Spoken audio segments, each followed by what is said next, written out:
नमस्कार साथियों, अगर आपको सफल होना है तो आपको अपनी आलोचना से भी प्रेम करना सीखना होगा और तो और अपने आलोचकों का भी सम्मान करना सीखना होगा, क्योंकि यही एक बात है जो सफल लोगों में होती है। क्यों? क्योंकि वो आपको वो बताएंगे जो शायद आपके साथ वाले देख ना पाए या बता ना पाए। ऐसा अक्सर होता है जब हम किसी से प्रेम करते हैं, किसी के साथ में होते तो उसके अवगुण हमको होकर भी नहीं दिखते, और जो आलोचक है वो शायद कुछ ज़्यादा ही अवगुण देख ले, पर इस तरह से आप अपना अवलोकन कर पाएंगे कि हाँ, मुझे कहाँ काम करने की आवश्यकता है। तो कभी भी अपने आलोचकों से भागे नहीं, आलोचना उसको ऐसा ना करे कि सुने ही ना, उनमें सत्य भी हो सकता है। मैं हूँ आपके साथ डॉक्टर दिलीप, और मीन राशि वालों के लिए अगस्त का राशिफल लेकर आपके सामने हाजिर हूँ।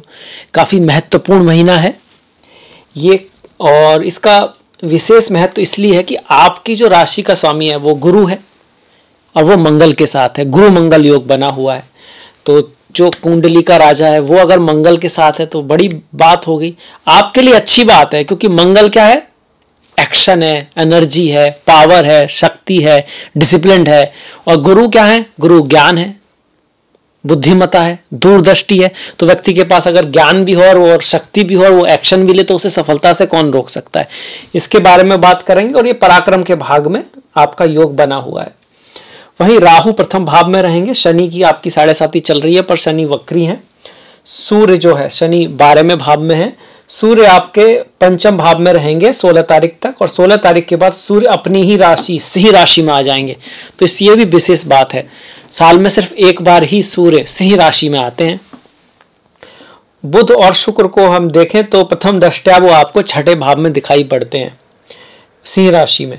और केतु आपके सप्तम भाव में चल ही रहे हैं, कन्या राशि में। अब आ जाते हैं रिजल्ट के ऊपर। देखिए, महत्वपूर्ण बातें इस महीने की अगर देखी जाए तो 25 अगस्त तक गुरु मंगल योग का होना बहुत महत्वपूर्ण है।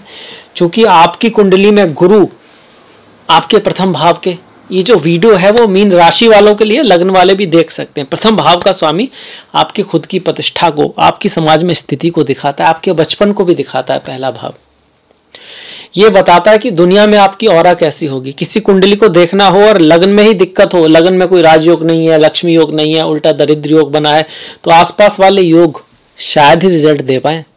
ये बात बहुत ध्यान से समझने की है। इसीलिए लग्न का स्वामी या राशि का स्वामी जो है, अगर वो भाग्येश के साथ आ रहा है तो महीना भाग्यशाली तो होगा। कुछ ना कुछ लकी अपॉर्चुनिटी आ सकती है। सचेत रहना है। कई बार अगर हम सचेत नहीं होते ना तो हमारे आसपास से भी महत्वपूर्ण चीजें हो के गुजर जाती हैं, हमें पता ही नहीं चलता। इसीलिए बोलते हैं भैया, राशि का स्वामी मजबूत होना चाहिए, क्योंकि हासिल तो उसी को करना है। अपॉर्चुनिटी आएगी और आप जाओगे नहीं तो फिर क्या होगा, वही बात ख्याल रखने वाली है। पर हाँ, ये दिखा रहा है कि भैया 25 तारीख तक बहुत महत्वपूर्ण अपॉर्चुनिटी आ सकती है। कोई ट्रैवल आ सकता है, यात्रा आ सकती है, कुछ काम करने का ऑर्डर आ सकता है, कोई नया काम लग सकता है, जॉब लग सकता है, पढ़ाई लिखाई के लिए कहीं बाहर जाने की अपॉर्चुनिटी हो सकती है, विदेश जाने का योग भी यहाँ पे बनता है, मतलब स्थान परिवर्तन का योग भी यहाँ पे बना हुआ है। पर ये सब चीजें भाग्यशाली होंगी 25 अगस्त से पहले। एजुकेशन के लिए अच्छा है, क्योंकि गुरु कहाँ देख रहे हैं? नवम भाव को देख रहे हैं। मंगल नवम भाव को देख रहे हैं। मंगल अपने खुद की राशि को देख रहे हैं। तो नवम भाव के लिए एजुकेशन है, शिक्षा है, यात्रा है, ट्रैवल है, ये सब लेके आएंगे और इसमें आपको सफलता मिलेगी। अगर आप लॉ में हैं, जज हैं, डॉक्टर हैं, आप टीचर हैं, बैंक में हैं, आर्मी में हैं, रियल एस्टेट से जुड़ा हुआ काम है आपका, जमीन से जुड़ा काम है, तो इस समय में अगर आपकी मंगल गुरु की दशा है तो आपके लिए बहुत बढ़िया रहने वाला है। यहाँ बैठ के मंगल 6ठे भाव को देखकर आपके शत्रु का नाश करेंगे और 10वें भाव पर दृष्टि डाल के कंपटीशन तो बनाए रखेंगे। एफर्ट तो करना पड़ेगा, डिसिप्लिन रखना पड़ेगा, गुस्से से थोड़ा बच के रहना है। अपनी एनर्जी को ज्यादा फालतू में बर्बाद नहीं करना, अपने लक्ष्य पे बना के रखना है। वहीं गुरु की बात करें, शादी विवाह के योग बना रहे हैं गुरु, भाग्यशाली है गुरु का यहाँ पर होना। और एकादश भाव लाभ को भी आपके प्रेरित करेंगे। मई के बाद से गुरु यहाँ पे आए हैं। अब भले ही शनि की आपकी 7.5 चल रही हो, पर अगर आपकी कुंडली में गुरु अच्छे हैं, शुभ हैं, और उनकी दशा, महादशा, अंतरदशा में कहीं वो चल रहे हैं तो फिर वो आपको लाभ करा देंगे। अब्रॉड ले जा सकते हैं, माता पिता गुरु बड़ों का आशीर्वाद अगर आपने हासिल किया है इस जीवन में या फिर पुराने समय में, है ना, क्योंकि पुराना समय जो है, पूरा जन्म पिछले जन्म वो तो हम कर नहीं सकते ना, तो वो अगर किया है तो उसका रिजल्ट आपको अब मिलेगा। अगर इस जन्म में आपने कोई बहुत अच्छे आप हेल्प करते आए हो अपने माता पिता की, गुरुओं की, आपने रेस्पेक्ट की है, उनकी बातों को आपने ध्यान से सुना है, कहीं ना कहीं गुरुओं से कुछ सीखा है और आपके अच्छे संबंध उनसे रहे हैं, तो उनकी ब्लेसिंग आपके साथ होंगी, तो इस जन्म के कर्म भी आपको यहाँ रिजल्ट दे के जा सकते हैं। उनकी वजह से आपको लाभ हो सकता है, पिता से, गुरुओं से, पितरों की वजह से। उसके बाद जो दूसरी घटना महत्वपूर्ण होगी वो सूर्य का, ये जो 16 तारीख के बाद होगी। 16 तारीख से पहले तो आपको ना प्रेम में थोड़ा ईगो को नहीं आने देना है। एजुकेशन में आपको थोड़ा हार्ड वर्क होगा, पर एजुकेशन में आपको रेस्पॉन्सिबिलिटी मिल सकती है। आपके ऊपर, अपने बच्चों के ऊपर कोई रेस्पॉन्सिबिलिटी आपकी अपने बच्चों की कोई रेस्पॉन्सिबिलिटी आपको लेनी पड़े। अगर आप शिक्षा में है तो आपको मॉनिटर वगैरह बनाया जा सकता है। कोई चीज़ आपके ऊपर पढ़ाई लिखाई से संबंधित कोई पद आपको दिया जा सकता है, जो अच्छा ही है, पर उसके साथ साथ काम भी आएगा। पर 16 के बाद क्या दिखा रहा है कि भाई आपके कोई शत्रु समाप्त होंगे, कोर्ट केस वगैरह अगर चल रहा है तो वो आप जीत सकते हो, और आपके अंदर ये स्पिरिट रहेगी भैया कुछ करके दिखाना है। 16 के बाद हेल्थ में भी आपके सुधार होगा। कोई रोग वगैरह चलता आ रहा है तो उसके भी ठीक होने की संभावना सूर्य के 6ठे भाव में आने की वजह से बन रही है। वही बुध की बात करें तो बुध का गोचर काफी इंटरेस्टिंग रहेगा अगस्त में। 5 अगस्त को बुध वक्री हो जाएंगे, है ना, यहाँ लिखा हुआ है 5 से 28 अगस्त तक बुध वक्री हैं।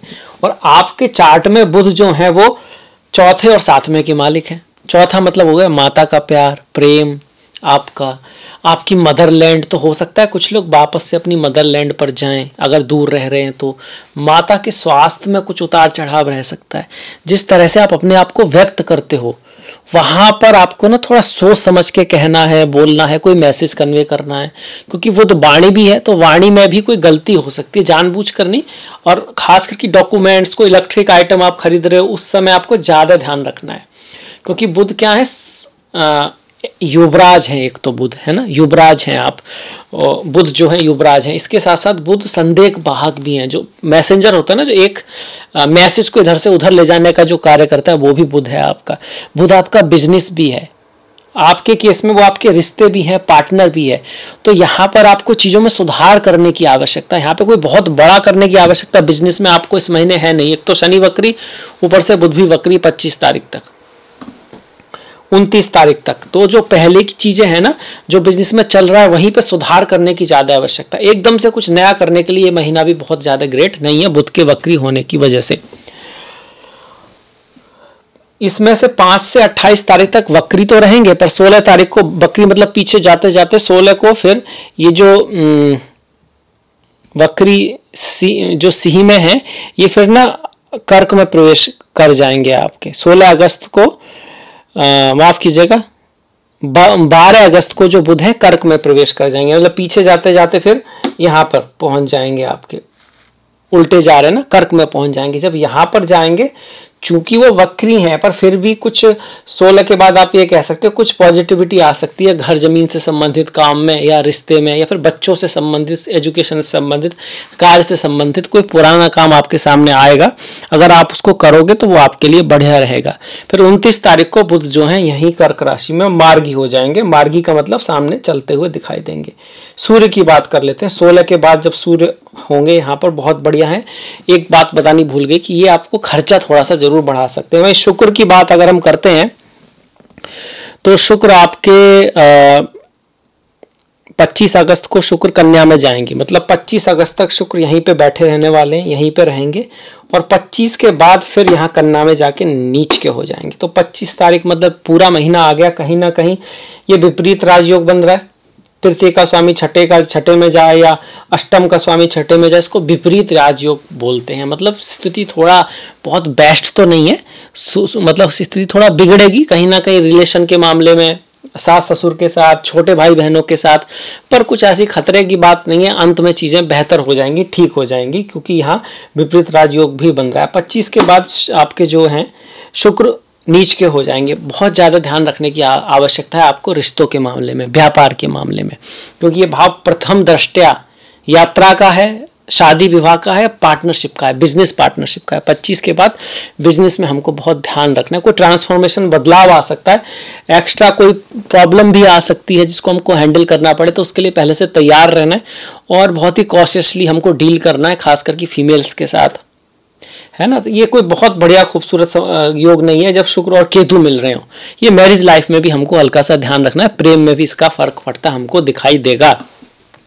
शनि की बात कर लेते हैं। शनि वक्री हो रहे हैं तो कहीं ना कहीं आपकी साढ़े साथी हट रही है, मतलब ऐसा लग रहा है, एकदम से तो नहीं हटेगी पर कुछ ना कुछ लाभ कराएंगे। अगर कुछ चीज़ों में आपके ऑब्स्टिकल आ रहे थे, धन के मामले में जो प्रॉब्लम आ रही थी वो शायद थोड़ी सॉल्व होंगे, कहीं ना कहीं से कुछ पैसे के रास्ते बनने वाले हैं 15 नवंबर तक। पर ये जो भी बनेगा पुरानी चीज़ों से, पुराने दोस्तों से, पुराने काम से ही बनने वाला है, नई चीज़ें नहीं। पर वो चीज़ें जो आप ट्राई कर रहे थे, हो नहीं पा रहे थे, आपको लगा था साढ़े साथी के बाद ना ये चीज़ें रुक सी गई हैं, तो उसमें कहीं ना कहीं स्पीड आपको देखने को मिलेगी यहाँ पर।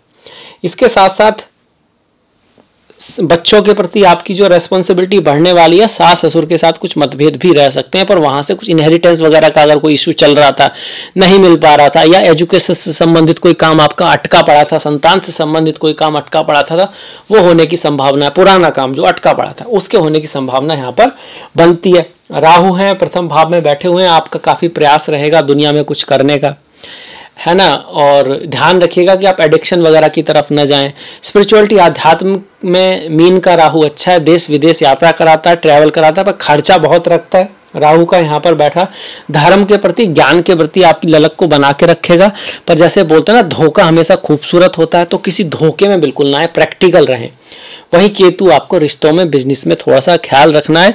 कुछ बहुत ज़्यादा आपको अपने पार्टनर से मिले ऐसा यहाँ दिखता नहीं है, पर इसके बावजूद आपको अपनी रेस्पॉन्सिबिलिटी अपनी तरफ से निभानी है और ध्यान रखना है कि मेरे फायदे के साथ साथ मेरा जो पार्टनर है, लाइफ पार्टनर है, बिजनेस पार्टनर है, उसके जो इंटरेस्ट हैं वो भी पूरे होते रहें, तो आपका केतु बेहतर यहाँ पर रिजल्ट देगा। संतों की सेवा, गणेश जी की पूजा करना, ये बहुत बढ़िया रेमेडी केतु की होती है। राहु के लिए आप माँ दुर्गा, माँ सरस्वती की पूजा कर सकते हैं। अब आ जाते हैं थोड़ा सा शुभ तिथियों के मामले में। अगस्त में अगर व्हीकल से संबंधित कोई काम करना है, शादी विवाह के लिए कोई बढ़िया मुहूर्त अगस्त में दिखता नहीं है, विद्या आरंभ के लिए भी अगस्त में कोई बहुत बड़ा मुहूर्त नहीं है, पर व्हीकल से संबंधित अगर आपको कोई काम करना है तो 2, 9, 19, 23, 26, 28, 29 तारीखें काफ़ी अच्छी हैं।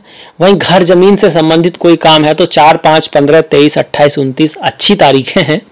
शुभ तिथियां ओवरऑल, कुछ भी हमको और भी कोई काम हो सकते हैं, तो 2, 4, 14, 18, 19, 22, 23, 26, 28, 29, 30 काफ़ी अच्छी तारीख हैं। 14 और 23 तारीख काफ़ी शुभ है। इसके बाद त्योहारों की तरफ बढ़ जाते हैं। देखिए, हमारे जो त्योहार हैं वो बहुत महत्वपूर्ण है, इस बात को मैं हमेशा ही कहता हूँ, क्योंकि हमारी संस्कृति है। अगर हमें हमारे त्योहार पता ना हो, ऐसे ही है कि कोई फॉरेन से आया, उसे न्यू ईयर पता नहीं है, कह रहा भैया हम तो पता नहीं क्या है, ये क्रिसमस क्या है, हमें तो पता नहीं भैया, हम तो मनाते नहीं है। कुछ इस तरह की सिचुएशन हमारे साथ नहीं होनी चाहिए। 7 तारीख को हरियाली तीज है, 9 तारीख को नागपंचमी है। इनकी स्टोरी भी पढ़िए और इनसे क्या सीखने को मिलता है ये भी जानिए। 15 तारीख का इंडिपेंडेंस डे है, 19 का रक्षाबंधन है, 22 की कजारी तीज है, 26 तारीख की जन्माष्टमी है। ओम नमो नारायणाय, ओम नमो भगवते वासुदेवाय। 16 तारीख को हमारा श्रावण पुत्रदा एकादशी है, 29 को अजा एकादशी है, 4 तारीख को श्रावण अमावस्या है और 19 तारीख को हमारी श्रावण की पूर्णिमा है, जिसका काफी महत्व होता है। 1 और 7 को प्रदोष व्रत, 2 तारीख को शिवरात्रि है, चिदानंद रूपा शिवोहम शिवोहम ओम नमः शिवाय। 22 की संकष्टी और 16 तारीख की सिंहा संक्रांति है। सूर्य का जो सिंह राशि में, अपनी ही राशि में जो सूर्य आ रहे हैं वो 16 तारीख को आ रहे हैं। तो इसी के साथ मैं इस वीडियो को समाप्त करता हूं। अच्छा लगा है तो लाइक जरूर कीजिएगा, कमेंट लिखना बिल्कुल मत भूलिएगा, और अभी तक अगर आपने इसको चैनल को सब्सक्राइब नहीं किया है और ज्योतिष में आपको रुचि है तो जरूर कीजिएगा। मुलाकात तक, अगली मुलाकात तक आप सभी का बहुत बहुत धन्यवाद। नमस्कार।